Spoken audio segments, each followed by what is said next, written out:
Today, we're taking a deep dive into the world of NGOs in India, specifically how they get funding from overseas. It's a fascinating area and potentially a bit of a minefield if you're an NGO, if you aren't careful. Yeah, exactly. And we've got this great guide to help us kind of make our way through it, this extensive FAQ document straight from the Indian Ministry of Home Affairs, all about the Foreign Contribution Regulation Act of 2010. Not exactly, light beach reading, but sometimes the most important stuff isn't. No, absolutely not. This act is all about transparency and accountability when it comes to, foreign funding for these NGOs. It's about ensuring that the money is used responsibly for its intended purpose. Okay, so let's unpack this a little bit. What exactly is this Foreign Contribution Regulation Act, or FCRA for short? Why does it even exist? The FCRA 2010, as it's often called, is basically designed to regulate how NGOs in India receive and then use funds coming from outside the country. So it's all about knowing where the money's coming from and going. Yes, exactly. So like a financial watchdog. Yeah. Making sure those funds are used correctly and not diverted for some nefarious purpose. Precisely. The FCRA aims to prevent any activities that could harm national interests and lays out a clear framework for how NGOs should manage foreign contributions. That makes sense. Now, I'm guessing not just any organization in India can accept money from overseas. So who exactly is eligible to receive these foreign contributions?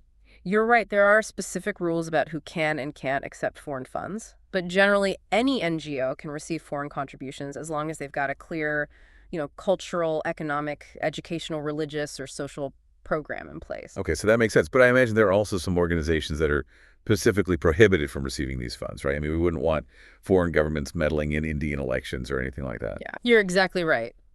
The act aims to keep foreign influence out of sensitive areas, which is why political parties, election candidates, journalists, judges, government officials, members of the legislature are all strictly prohibited from receiving foreign contributions. Yeah, that's a pretty clear line in the sand. So we've got our responsible NGOs working towards their missions.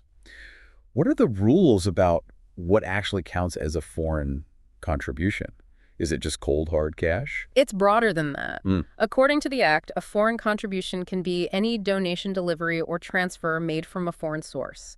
This includes not just money, but also articles, currency, and securities. Articles. Well, So we're talking about like a foreign organization donates medical equipment to a hospital in India. That would count. Exactly. And it gets even a bit more nuanced than that. Even the interest earned on foreign funds sitting in a bank account is considered a foreign contribution. Wow, they really thought of everything. It really emphasizes how seriously they take tracking these funds. And speaking of tracking, I found something else interesting in the FAQ. Even if an NGO doesn't receive any foreign funds in a given year, they still have to file a report.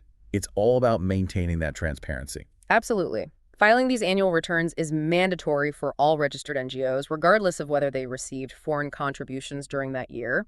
It's about keeping a clear record and ensuring accountability. Makes sense. So we've established what kinds of organizations can receive funds and what actually qualifies as a foreign contribution. But what about the process of actually getting permission to receive those funds? Is it a simple fill out this form and you're good to go situation, or is it more involved? It's a bit more involved than that. There are two main paths an NGO can take. The first one is registration, and the second is prior permission. Okay, so tell me more about these two paths. What's the difference? Registration is like getting that VIP pass. It's for organizations that have been around for at least 3 years. They've got a solid track record and have demonstrated, a commitment to their cause. So it's like saying, hey, we've proven ourselves we're trustworthy. Let us have access to these funds. What about prior permission? Who is that for? Prior permission is designed more for newer organizations or those with a specific project in mind that requires foreign funding, allows them to get started and, kind of prove their worth. So it's like dipping their toes in the water before fully committing. Makes sense. Yeah. Now, once an NGO has jumped through all the hoops and gotten permission to receive these foreign funds, what are the rules about how they can actually use those funds? Are they free to do whatever they want with the money, or are there restrictions? There are definitely restrictions. The FCRA 2010 is very clear about how these funds can and cannot be used. All right, so let's talk about some of those restrictions. What are some of the big no-nos when it comes to using foreign contributions? For starters, using those funds for personal gain is absolutely prohibited. Okay, so no NGO directors buying themselves fancy cars with those donations. Exactly. The money must be used solely for the organization's stated aims and activities. The Act also prohibits investing foreign funds in what they call speculative ventures, things like playing the stock market or investing in real estate that's not directly related to their mission. So no risky bets with those donations. It's all about responsible stewardship. Precisely. And another important restriction is that you can't just transfer that money to another NGO. There are very specific rules about how funds can be used and distributed. It's all starting to make sense. Transparency, accountability, keeping everything above board. Now, I know that NGOs need to cover their operating costs, things like salaries, rent office supplies.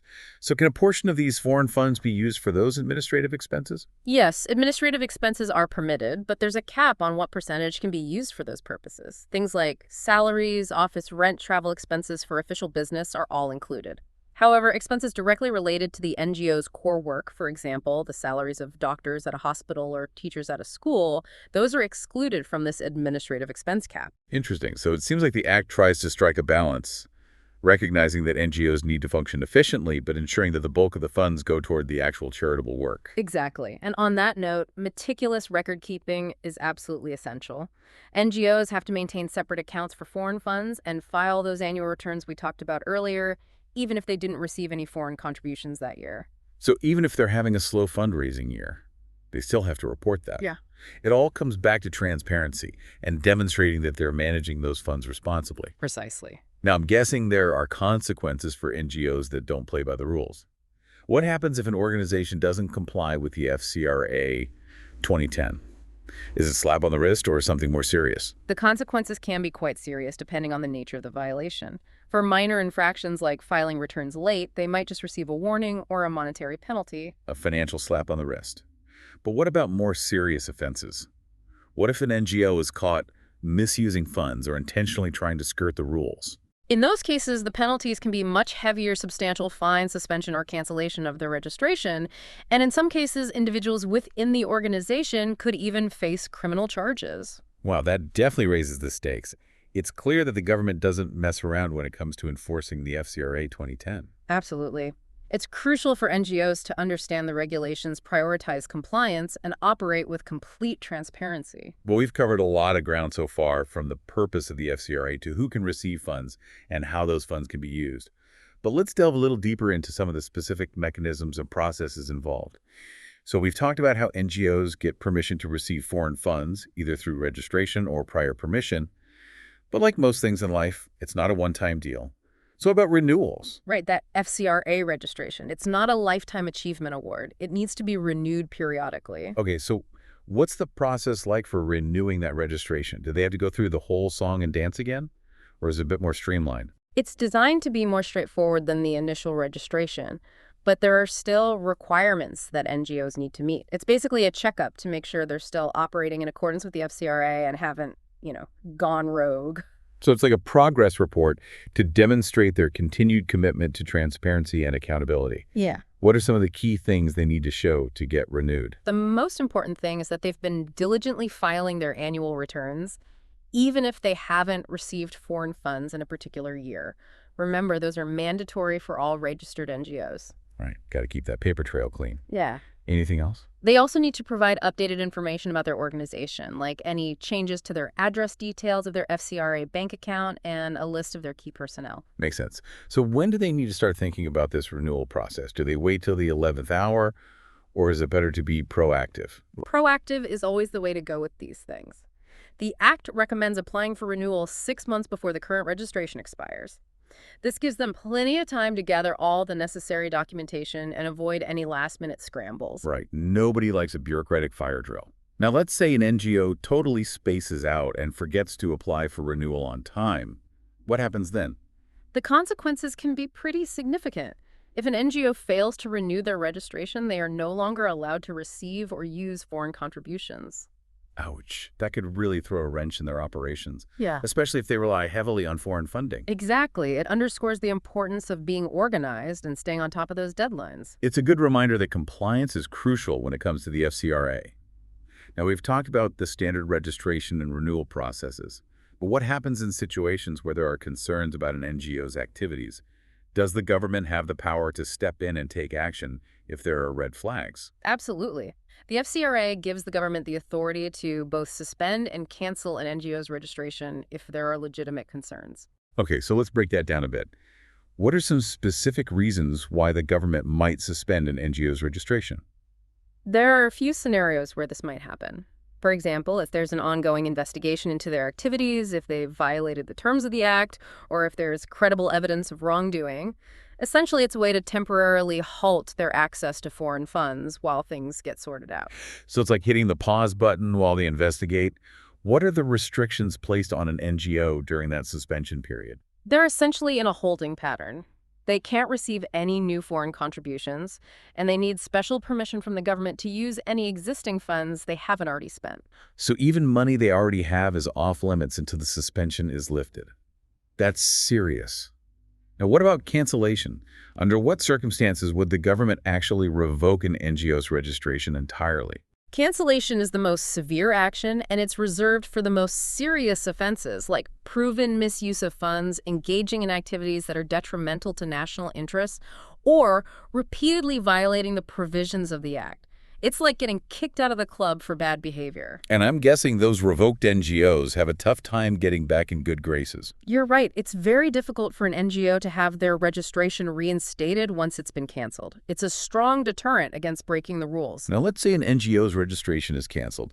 What happens to all the assets and funds they acquired through foreign contributions? Do they get to keep it all, or does it go somewhere else? That's a great question, and the Act addresses this directly. When an NGO's registration is canceled, any physical assets they purchased with foreign funds, as well as any money left in their accounts, are essentially frozen. Frozen. So no midnight runs to the bank to drain the account. Definitely not. The government takes control of those assets and funds and usually transfers them to another organization doing similar work. That makes sense. So the money still goes towards a good cause, even if the original NGO is no longer in the picture. Now, we've talked about situations where the government might step in. But what if an NGO decides to voluntarily cease operations or no longer wants to receive foreign contributions? What happens then? The Act allows NGOs to surrender their registration voluntarily if they decide to close their doors, merge with another organization, or simply don't want to receive foreign funds anymore. So it's not like they're trapped in the system. They have the option to exit gracefully. Exactly. To surrender their registration, they need to submit a formal application to the government, explaining their reasons for doing so and detailing how they plan to dispose of any remaining assets and funds. Sounds pretty organized. Yeah. It's interesting how the FCRA covers all these different scenarios, from routine renewals to voluntary exits and even government interventions. It's a comprehensive framework, that's for sure. But that comprehensiveness is really important. It helps ensure that the entire process is transparent and accountable, from the initial registration to the utilization of funds and even the eventual closure of an NGO. Now, we can't talk about accountability without addressing the consequences for NGOs that don't follow the rules. What are some of the penalties they might face? The penalties depend on the severity of the violation. Minor infractions like filing a return late might result in a monetary penalty. A financial slap on the wrist. But what about more serious violations like misusing funds or deliberately trying to evade the rules? The penalties get much tougher for those sorts of things. We're talking potentially hefty fine suspension or cancellation of registration, and in some cases, individuals within the organization could face criminal charges. Okay, so definitely not something to take lightly.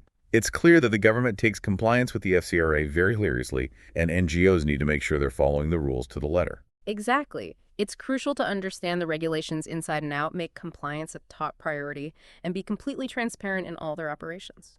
Now, I know we've talked a lot about the don'ts, what NGOs can't do with foreign funds, but I think it's important to highlight that the FCRA isn't just about restrictions. It also serves to protect NGOs and ensure they can operate effectively and ethically. That's a great point. The FCRA isn't just about policing NGOs. It's also about creating a framework that helps them function responsibly and sustainably. Right. It's about making sure that foreign contributions are actually being used to achieve those impactful goals that NGOs are striving for. But we both know there's a lot more to this whole process, especially when it comes to the actual mechanics of receiving and using those foreign funds. Okay, so we've covered who can receive these foreign funds and the rules around using them. But let's get into the nitty-gritty. How do these contributions actually reach the NGOs? It's not like somebody is hand-delivering a sack of rupees, right? Definitely not. The FCRA 2010 lays out a very specific process for receiving foreign funds, and it all starts with this special bank account called an FCRA account. Ah, So it's not just any old bank account. This FCRA account is specifically for managing foreign contributions. What's so special about it? Well, initially, the act was quite strict. It mandated that this FCRA account had to be opened at a particular branch of the State Bank of India in New Delhi. Wait, seriously? So even if an NGO was located in, say, Kerala, they had to have this account all the way up in Delhi? Yep, that was the rule. Imagine the logistical headaches for NGOs across the country. Thankfully, they've simplified things since then. Now NGOs can open their designated FCRA account remotely without having to travel to Delhi. That makes a lot more sense. Yeah. So once an NGO has this FCRA account set up, is that where all the foreign contributions go? Yes. That designated FCRA account acts as the primary entry point for all those foreign funds. But the Act does provide some flexibility after that initial deposit. NGOs can open additional FCRA accounts at other banks for convenience or to manage different projects. They can also open regular bank accounts called utilization accounts to actually use the foreign contributions for their activities. So it's a multi-layered system. Funds come into that designated FCRA account, and then they can be distributed to other accounts for management and utilization. But the key here, and I know we've touched on this before, is that NGOs must keep those foreign contributions separate from the regular funds, right? Absolutely. Keeping separate accounts and records is essential for transparency and compliance. It ensures a clear paper trail so that every rupee of foreign contribution can be traced back to its source and how it was used. Now we live in a digital age with online transactions and platforms galore. Has the FCRA 2010 kept up with the times? Can NGOs receive foreign contributions through online platforms? That's a great question. While the Act doesn't specifically prohibit receiving funds through these online platforms, there are conditions. The key, as always, is transparency. NGOs need to be able to clearly identify and verify the source of those online contributions. So even in the digital world, it all boils down to knowing where the money is coming from. No shady anonymous donations. Exactly. The fundamental principles of transparency and accountability still apply. NGOs also need to ensure that any online platform they use complies with Indian regulations and has robust security measures in place to prevent fraud. Navigating this digital landscape sounds kind of tricky. What advice would you give to NGOs to ensure they're doing things by the book when receiving foreign contributions online? Due diligence is paramount. Before partnering with any online platform, they should thoroughly vet it. Check its legitimacy, track record, security protocols, and experience handling foreign contributions. It's like checking references before hiring someone. They should also consult with legal experts to ensure they're compliant with all the regulations. Solid advice. We spent a lot of time diving into the rules and restrictions and potential penalties. It can feel a little bit overwhelming. But it's important to remember that the FCRA 2010 isn't just about putting up roadblocks. It's about creating a framework that protects NGOs and helps them operate effectively and ethically. Exactly. The Act provides much-needed transparency and accountability, which benefits both the NGOs and their donors. It's all about building trust. When donors know their contributions are handled responsibly and transparently, they're more likely to give generously, which ultimately helps NGOs achieve their missions and make a real difference. Absolutely. Transparency breeds trust, and the FCRA strives to create a level playing field for NGOs and foster a stronger, more sustainable civil society sector in India. Well, we've covered a lot of ground in this deep dive into the Foreign Contribution Regulation Act of 2010. It's complex, but we've unpacked the key elements who can receive funds, how those funds must be handled, the importance of transparency, and the consequences of noncompliance. We've also touched upon the specific challenges of navigating the digital world. This deep dive should give you a solid foundation, but remember, it's just a starting point. If you're involved with an NGO or thinking about supporting one, consulting with legal experts is crucial to ensure you're informed and operating within the law. Couldn't agree more. Knowledge is power, especially when navigating the intricacies of the FCRA. So as we wrap up, here's a final thought for you. Do you think this framework strikes the right balance between encouraging foreign support for worthy causes in India while safeguarding national interests? It's a nuanced question and one that deserves careful consideration. An excellent point to ponder. Thanks for joining us on this exploration. Until next time, keep those minds curious and keep diving deep.